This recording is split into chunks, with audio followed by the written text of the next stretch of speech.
Hello student, ये video मैं उन स्टूडेंट्स के लिए बना रहा हूं those who are planning for MBA. अपन इस पे क्या-क्या डिस्कस करेंगे। एमबीए विद इंटर्नशिप बहुत इंपॉर्टेंट है जिसको अपन डिस्कस करने वाले हैं।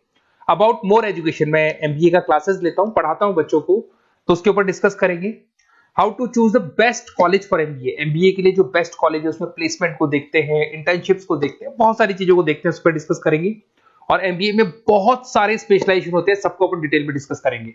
चलिए शुरू करते हैं। एमबीए विद इंटर्नशिप को अपन डिस्कस करते हैं। बहुत इंपॉर्टेंट है, अगर आपको अच्छा प्लेसमेंट चाहिए, अच्छा पैकेज चाहिए, अच्छा जॉब चाहिए, तो इंटर्नशिप करना बहुत ज्यादा जरूरी है। अगर अपन देखें तो कुछ कॉलेजेस ऐसे हैं जो स्टार्टिंग के 3 मंथ्स पे इंटर्नशिप दे देते हैं, कुछ 6 मंथ्स पे देते हैं, और कुछ ऐसे कॉलेज मिलेंगे जो 1 ईयर के अंदर तो दे ही देते हैं। तो जो सेकेंड ईयर आपका निकलता है उसमें इंटर्नशिप साथ में चालू हो जाती है। इंटर्नशिप के जो 3 मंथ वाले कॉलेज हैं उनका टाइमिंग रहता है 7 to 11 वो आप लोग को कॉलेज में रखेंगे, और 12 to 7 के लिए वो आपको जॉब के लिए भेजेंगे। और जो भी आप वहां से अर्न करोगे, क्योंकि ये पेड इंटर्नशिप होती है, उससे आप कॉलेज का फीस भरेंगे। बेसिकली जो मिडिल क्लास स्टूडेंट्स होते हैं, जो फाइनेंशियली वीक होते हैं, वो अपनी फीस खुद ही भरते हैं, और वो करना भी चाहिए। इससे एक्सपीरियंस भी होता है, कॉन्फिडेंस भी आता है, आगे प्लेसमेंट में भी अच्छा हेल्प मिलता है। पहले 3 महीने में कॉलेज आपको ग्रूमिंग करेगा। आपका जितना भी इंग्लिश कम्युनिकेशन है, ड्रेसअप सेंस है, आपका वे ऑफ टॉकिंग है, इन सबको चेंज करेगा। चेंज करके वो आपकी जॉब लगवा देता है। अब साथ के साथ यहां पर अगर देखें 3 से 4 लाख के आसपास का कॉलेज फीस पड़ता है, और आपका जो पैकेज है वो 5, 5.5, 6 लाख का कॉलेज लगवा देता है। अगर मान लो आपने आईसीआईसीआई बैंक ज्वाइन किया, 15 से 20,000 स्टार्टिंग में एज अ इंटर्नशिप अकाउंट मिल गया, 1.5 साल तक आपने वहां पे जॉब किया, जो भी आपने कमाया उससे आपने कॉलेज का फीस भी भर दिया, और जैसे ही आपका एमबीए कंप्लीट हुआ, एचडीएफसी बैंक आपके कॉलेज में आती है, तो आप बाकायदा कॉन्फिडेंस से बोलेंगे, सर मैंने आईसीआईसीआई बैंक पे 1.5 साल निकाला है इंटर्नशिप के अंदर, और ये मैंने वर्क्स किए थे, तो because of that experience HDFC bank आपको 40-50,000 पे आराम से ले लेगा। ये चीज मैं समझाने की कोशिश कर रहा हूं। तो इंटर्नशिप की बहुत ज्यादा वैल्यू है। विदाउट इंटर्नशिप ये मान के चलो आगे प्लेसमेंट में दिक्कत आता है, क्योंकि आपका एक्सपीरियंस नहीं होगा तो प्लेसमेंट नहीं होगा। उसके अलावा थोड़ा सा मैं मेरे बारे में बताता हूं। मैं क्लासेस लेता हूं और एमबीए पढ़ा रहा हूं 2006 से। मेरे को 15 से 20 साल का एक्सपीरियंस है, तो कहीं ना कहीं मेरे को बहुत अच्छे से पता है जॉब लगेगी नहीं लगेगी, क्या प्रॉब्लम्स आती है। मेरा ऑफलाइन क्लासेस भी चलता है, बाद में ऑनलाइन ऑफलाइन रिकॉर्डेड तीनों मोड पे क्लासेस चलते हैं। और अगर मान लो आपको बेस्ट कॉलेज देखना हो, वैसे तो भी आप इसके आगे कंटिन्यू करेंगे वीडियो को, जिसके अंदर आपको बेस्ट कॉलेज कैसे चूज करना है वो भी मिलेगा, स्पेशलाइजेशन भी मिलेंगे। पर अगर फिर भी आपको बेस्ट कॉलेज चूज करना है तो ये मेरा नंबर है, इस पर आप कॉल कर सकते हैं। और 90% चांस पे अगर मैं बिजी हूँ तो आप मेरे को व्हाट्सअप डाल दो, मैं आपको जैसे ही फ्री होता हूँ मैं आपको कॉल कर लूंगा। उसमें आपका नेम, नंबर, सिटी, कहाँ से बिलोंग करते हो, कौन सा कोर्स करना है, और एमबीए आपको कहाँ से करना है, ये सारी चीज डाल देंगे तो मैं आपसे बात कर लूंगा। Okay, best of luck. MBA का बेस्ट कॉलेज आप सर्च कर रहे हैं, कौन से पॉइंट है जिसको अपन डिस्कस करने वाले हैं, जिससे कि आपको बेस्ट से बेस्ट कॉलेज आपको मिल सके जिसमें आपको एमबीए का एडमिशन लेना है। देखिए इसमें बहुत सारी चीजें मिलेगी आपको। लोकेशन है, एलुमनाई मीटिंग है, पैकेजेस है, आरओआई है, एक एक करके अपन स्टेप बाय स्टेप डिस्कस करते हैं।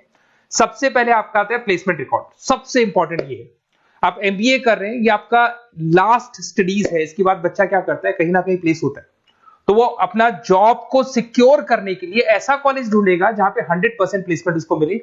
उसमें वो सबसे पहले कॉलेज में एवरेज और मीडियम प्लेसमेंट दिखेगा कि एवरेज प्लेसमेंट कॉलेज का क्या जाता है, ठीक है। कौन कौन से टॉप रिक्रूटेड कंपनीज आती हैं इसके अंदर, इंटर्नशिप अपॉर्चुनिटीज कितनी उसको इंटर्नशिप मिल रही है पूरे साल के अंदर, एलुमनाई फीडबैक, जो आपके ऑलरेडी पास आउट बच्चे हैं जो अलग अलग कंपनीज में काम कर रहे हैं उनका फीडबैक क्या है, प्लेसमेंट सपोर्ट क्या है। तो इसको जरूर देखना है, सबसे इंपॉर्टेंट है, because you are doing MBA. MBA के बाद आपकी जॉब लगनी है, तो अभी पहले ये चीज कंसिडर करनी पड़ेगी आपको। नेक्स्ट है आपका आरओआई, रिटर्न ऑन इन्वेस्टमेंट। अरे भाई, आप जितना फीस दे रहे हो वो फीस आप कितने सालों में वापस निकालोगे। अगर आपने 10 लाख रुपए फीस दिया है, या 5 लाख रुपए फीस दिया है, या 2 लाख फीस दिया है, जो भी आपने फीस दी है, और जो भी पैकेज आपको मिलने वाला है उस पैकेज से कितना टाइम लगेगा उस फीस को निकालने में, इसको बोलते हैं रिटर्न ऑन इन्वेस्टमेंट। तो कितना पैसा मैं लगाऊंगा और कितना मेरे को उसके ऊपर रिटर्न मिलने वाला है, कितने का पैकेज मेरे को मिलने वाला है, दैट इज आरओआई। तो आप यही देखना कि जितना फीस आप लगा रहे हो, अगर आपने 4 लाख 5 लाख का कॉलेज भी देखा है तो 7-8 लाख का पैकेज तो चाहिए। 10 लाख का अगर कॉलेज आप देख रहे हो तो भी मेरे को 10-12 लाख का पैकेज चाहिए। जितने का फीस पे कर रहे हो उससे कम से कम 1-2 लाख रुपए ऊपर मेरे को पैकेज चाहिए, that is what an ROI. अगर मैं बात करता हूं इंफ्रास्ट्रक्चर एंड फैसिलिटी, बहुत इंपॉर्टेंट है। आपका जो कॉलेज है उसका इंफ्रास्ट्रक्चर क्या है, उसकी फैसिलिटीज क्या है, क्या सारी चीजें सपोर्ट करता है कि नहीं करता। अगर ये सारी चीजें नहीं है कॉलेज के अंदर और अगर इंफ्रास्ट्रक्चर अच्छा नहीं है तो कॉलेज का पैकेज लगना भी बड़ा मुश्किल है, क्योंकि जब तक आपको फैसिलिटी नहीं मिलेगी तो आप पढ़ाई कहां से करेंगे। उसके बाद में आता है आपका लोकेशन। कॉलेज सेंट्रलाइज लोकेटेड होना चाहिए सिटी के अंदर। तो आपका जिस सिटी में आप एडमिशन ले रहे हो वहां पे सेंट्रलाइज लोकेटेड होना चाहिए कॉलेज, जिससे कि आपको जिस कंपनी में इंटर्नशिप करने के लिए जाने वो कंपनी आपके लिए अप्रोचेबल हो। अगर वो अप्रोचेबल कंपनी नहीं होगी तो कोई मतलब ही नहीं है, मान के चलो, क्योंकि इंटर्नशिप आपको हाफ डे आप इंटर्नशिप पर रहेंगे तो अप्रोचेबल लोकेशन होना चाहिए आपका। उसके बाद आता है एलुमनाई नेटवर्क। ये कॉलेज आज से नहीं चल रहा है, 10 साल 15 साल से कॉलेज चल रहा है। तो 15 सालों में जितने बच्चों को उन्होंने प्लेस किया है वो एक बड़ा नेटवर्क बन जाता है। उस नेटवर्क के थ्रू आपको जॉब मिलने में बड़ा सपोर्ट मिलता है, क्योंकि जो बच्चा अभी फ्रेशर निकल के आ रहे हैं और जो 15 साल पहले का स्टूडेंट है वो उसको कहीं ना कहीं क्या कर सकता है, प्लेस कर सकता है। तो इन चीजों के बारे में डिस्कस करते हैं। एमबीए के स्पेशलाइजेशन को डिस्कस करते हैं। सबसे पहला फाइनेंस है। अगर मैं फाइनेंस की बात करूं तो यहाँ पे इन्वेस्टमेंट बैंकर बन सकते हैं आप। स्टॉक मार्केट कंपनीज में आपका जॉब लग सकता है। बैंक्स तो सारे मिलेंगे जहां पे आपकी जॉब लग सकती है। पूरा फाइनेंशियल रिलेटेड वर्क आप सीखते हैं। एवरेज पैकेज ये मान के चलो 6 से 10 लाख तक जाते हैं, और जैसे जैसे आपका एक्सपीरियंस होगा पैकेज 15 से 20 लाख तक जाता है। ये कॉमन है सबके लिए। आईसीआईसीआई बैंक हो गया, एचडीएफसी बैंक हो गया, यहाँ आपका जॉब लग सकता है। Investment firms which is like Motilal Oswal है, कोटक महिंद्रा, यहाँ पे आपका जॉब लग सकता है। सेकंड आता है आपका मार्केटिंग। पैकेज सबका कॉमन है, वही 6 लाख से लेकर 10 लाख तक जाएगा स्टार्टिंग में, और धीरे धीरे आपका एक्सपीरियंस के अकॉर्डिंग बढ़ जाएगा। अगर मैं मार्केटिंग की बात करता हूं तो यहां पर एन नंबर ऑफ जॉब्स आपके पास अवेलेबल है। कोई भी ऐसी कंपनी नहीं जो अपना प्रोडक्ट सेल नहीं करती है। अगर फाइनेंस कंपनी होगी तो कहीं ना कहीं इंश्योरेंस म्यूचुअल फंड बेचती भी दिखाई देगी। अगर वो प्रोडक्ट रिलेटेड कंपनी है, 4 व्हीलर 2 व्हीलर जो भी प्रोडक्ट आप बेचते हो, मोबाइल फोन से, सबके अंदर मार्केटिंग का वर्क होता है। पैकेजेस बहुत अच्छे लगते हैं यहाँ पे। जैसे जैसे आप अपने टारगेट्स और सेल्स को पूरा करते हो वैसे वैसे आपके पैकेजेस भी इंप्रूव होते हैं। इसके अंदर आपका एफएमसीजी कंपनीज है, टेक कंपनीज है, ई कॉमर्स कंपनीज है, ये सब आपको मिल जाएंगे इसमें।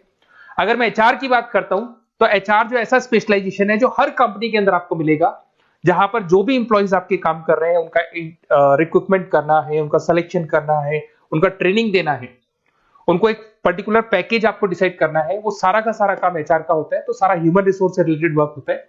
इसमें एचआर एग्जीक्यूटिव, टैलेंट एक्विजिशन का जॉब लग सकता है आपका, और पैकेज वही कॉमन चल रहा है, आईटी कंसल्टेंट और इन सब कंपनीज में जॉब लग सकता है। अगर मैं ऑपरेशन मैनेजमेंट की बात करूं तो पूरा नाम होता है इसका operation and supply chain management. Raw material से फिनिश गुड्स बनाना है, उसको फिर आपको कस्टमर तक पहुंचाना है। इसका पूरा प्रोसेस किस में आता है, operation and supply chain management में आता है। इसके अंदर आपको लॉजिस्टिक मैनेजर बन सकते हैं, आप सप्लाई चेन मैनेजर बन सकते हैं। पैकेज कॉमन ही है सबका। अगर मैं लॉजिस्टिक की बात करता हूं उसमें आपको ब्लू डॉट मिल जाएगी, ई कॉमर्स में आपको फ्लिपकार्ट अमेज़न मिल जाएगा। इन सारी कंपनीज में आपका जॉब लग सकता है। अगर मैं बात करता हूं बिजनेस एनालिटिक्स, बहुत डिमांडिंग कोर्स है ये जो स्पेशलाइजेशन है, इसकी बहुत ज्यादा मार्केट में वैल्यू। बिजनेस एनालिटिक्स का मेन वर्क क्या होता है, वो कंपनी का पुराना डेटा को एनालिसिस करते हैं। एनालिसिस करके कंक्लूजन निकालता है कि कंपनी को कहां प्रॉब्लम थी और कंपनी को आगे क्या करना चाहिए। ये सीधा टॉप मैनेजमेंट से लिंक करता है और पूरे बिजनेस के डायरेक्शन को फॉलो करता है। पैकेजेस बहुत अच्छे लगते हैं इसके अंदर, और हर कंपनी में कहीं ना कहीं बिजनेस एनालिटिक्स की जरूरत पड़ती है। कंसल्टेंसी वर्क भी मिल जाता है इसमें। अगर मैं बात करता हूं आपका इंटरनेशनल बिजनेस का, अगर मैं आईबी की बात करूं तो आपका इंपोर्ट एक्सपोर्ट का बिजनेस है, आपका कहीं ना कहीं ग्लोबल लेवल पे बिजनेस चल रहा है, या फिर आप किसी ऐसी कंपनी में जॉब कर रहे हैं जो ग्लोबल लेवल पे वर्क कर रही है, तो वहां पर इंटरनेशनल बिजनेस का रिक्वायरमेंट रहता है। सारी कंपनी जो एमएनसीज है वहां पे जॉब लग सकता है आपका। एंटरप्रेन्योरशिप का मतलब आप अपना खुद का बिजनेस स्टार्ट करना चाहते हैं, स्टार्टअप करना चाहते हैं, तो वहां एंटरप्रेन्योरशिप आपको हेल्प करेगा। उसके बाद में हेल्थ केयर मैनेजमेंट की बात करें तो हॉस्पिटल मैनेजर बन सकते हैं आप, हेल्थ केयर कंसल्टेंट बन सकते हैं, मेडिकल प्रोजेक्ट मैनेजर बन सकते हैं। तो ये सारे ऑप्शंस आपको मिल जाएंगे। अगर मैं बात करता हूं इंफॉर्मेशन टेक्नोलॉजी, आईटी, अगर आईटी की बात करें तो आईटी मैनेजर बन सकते हैं। अगर मैं यहाँ पे देखो आईटी के अंदर आपको आईटी कंपनीज मिल जाएगी, इन्फोसिस है, टीसीएल है, विप्रो है, ये कंपनीज में आपका जॉब लग सकता है। पैकेजेस भाई एवरेज चल रहे हैं 6 से लेके 10 लाख तक मान के चलो स्टार्टिंग में। अगर मैं रिटेल मैनेजमेंट की बात करता हूँ, store manager, category manager, retail operation manager, यहाँ पे आपकी जॉब लग सकती है। इसमें सारी की सारी आपको जितने भी रिटेल स्टोर्स की कंपनीज है वो मिल जाएंगी। डी मार्ट हो गया, उसके अंदर बिग बाजार हो गया, यहाँ पे आपका जॉब लग सकता है। उसके बाद में आते हैं अपन हॉस्पिटलिटी मैनेजमेंट। अगर मैं हॉस्पिटलिटी मैनेजमेंट का बात करूं, आपका घूमने का बहुत शौक है, आपको होटल मैनेजर बन सकते हो, इवेंट मैनेजर बन सकते हो, टूरिज्म कंसल्टेंट बन सकते हो, तो ये सारी जॉब्स पे अवेलेबल रहती है। और यही पैकेज आपका 6 से लेके 10 लाख तक का जाता है इसमें। इसके अंदर हॉस्पिटल के अंदर आपको हॉस्पिटलिटी मैनेजमेंट में ताज होटल, ओबराई में जॉब लग सकता है। ट्रेवलर्स के अंदर आपका थॉमस कुक के अंदर आपकी जॉब लग सकती है, इवेंट मैनेजर के अंदर आपकी जॉब लग सकती है। तो बहुत सारे ऑप्शंस आपको यहाँ पे अवेलेबल होंगे। उसके बाद में लास्ट है आपका रूरल मैनेजमेंट। बहुत से लोग हैं, जैसे एक कॉलेज है IIRM करके मिलेगा, इंस्टीट्यूट ऑफ रूरल मैनेजमेंट।